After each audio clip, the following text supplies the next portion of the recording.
بسم اللہ الرحمن الرحیم۔ السلام علیکم۔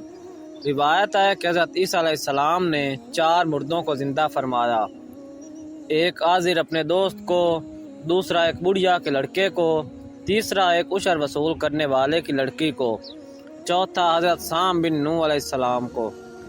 عازر یہ حضرت عیسیٰ علیہ السلام کے ایک مخلص دوست تھے۔ جب ان کا انتقال ہونے لگا تو ان کی بہن نے آپ کے پاس قاصد بھیجا کہ آپ کا دوست مر رہا ہے۔ اس وقت آپ اپنے دوست سے 3 دن کی مسافت پر تھے۔ عازر کے انتقال و دفن کے بعد حضرت عیسیٰ علیہ السلام وہاں پہنچے اور عازر کی قبر کے پاس تشریف لے گئے اور عازر کو پکارا تو وہ زندہ ہو کر اپنی قبر سے باہر نکل آئے اور برسوں زندہ رہے اور صاحب اولاد بھی ہوئے۔ بڑھیا کا بیٹا مر گیا تھا، لوگ اس کا جنازہ اٹھا کر اسے دفنانے کے لیے لے جا رہے تھے۔ حضرت عیسیٰ علیہ السلام کا ادھر سے گزر ہوا تو آپ کی دعا سے زندہ ہو کر جنازہ سے اٹھ بیٹھا اور کپڑے پہن کر اپنے جنازے کی چارپائی اٹھائے ہوئے اپنے گھر آیا اور مدتوں زندہ رہا اور اس کی اولاد بھی ہوئی۔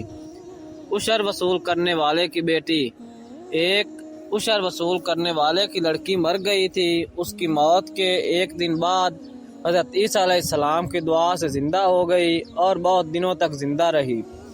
حضرت سام بن نوح علیہ السلام، اوپر کے 3 مردوں کو آپ نے زندہ فرمایا تو بنی اسرائیل کے شہریوں نے کہا یہ 3 در حقیقت مرے ہوئے نہیں تھے بلکہ ان 3 پر سکتہ طاری تھا، اس لیے وہ ہوش میں آ گئے، لہٰذا آپ کسی پرانے مردہ کو زندہ کر کے ہمیں دکھائیے۔ تو آپ نے فرمایا کہ حضرت سام بن نوح علیہ السلام کو وفات پائے ہوئے 4000 برس کا زمانہ گزر گیا، تم لوگ مجھے ان کی قبر پر لے چلو، میں ان کو خدا کے حکم سے زندہ کر دیتا ہوں۔ تو آپ نے ان کی قبر کے پاس جا کر اسم اعظم پڑھا تو فوراً ہی حضرت سام بن نوح علیہ السلام قبر سے زندہ ہو کر نکل آئے اور گھبرائے ہوئے پوچھا کہ کیا قیامت قائم ہو گئی؟